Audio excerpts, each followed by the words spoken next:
wow. Katapos ko lang gawin yung mga work ko, like mag-edit, mag-post, ganyan, sa mga brands din na hawak ko. So, ngayon, tinatamad ako magluto, pero nagugutom ako. And buti na lang naalala ko, meron akong in-order sa online, which is ito.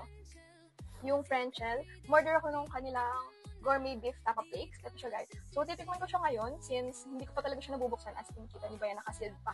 So, tikman natin, and let's see kung masarap ba talaga siya at kung i-recommend ko ba ito sa inyo. Mahilig talaga ako sa mga gourmet na products kasi mga ready to eat na siya, diba? So, kung kagaya ko yung minsan natiyatamad magluto or kaya hindi nakapag-grocery and sawa na sa mga fried something, ganyan. Eto, try natin. Sana masarap siya. Ang bango. Wait lang, guys. Babalikan ko kayo kung kuha lang ako ng kanin. Okay, I'm back. Nakakuha na ako ng kanin, guys. And titikman ko na ito, gourmet beef, tapa flakes ng French's. So, maglalagay lang ako dito sa kanin ko. Wow, buo-buo yung flakes niya, guys. Perfect to, guys, sa mga nagsosolo living, sa mga students, ganyan, and sa mga mommies na nahihirapan magpabaon sa mga anak. Ito siya, guys. Nilagay ko na siya sa rice ko. As you can see.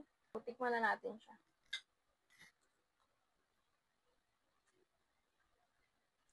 Masarap siya, guys. Konting product lang sa kanin. Ay, mabubusog ka na. Masarap siya, guys. Ilalagay ko dyan kung saan ko siya in-order. Try nyo na din, guys. So, 100% pure beef siya. Ready to eat na. And no artificial preservatives. Ang ganda din ng packaging. Alam niyo ba, guys, sobrang safe na safe dumating ito sa akin. As in, sobrang secured ng packaging niya. Hindi siya nabasag. Paulit akong order dito. Try nyo na din.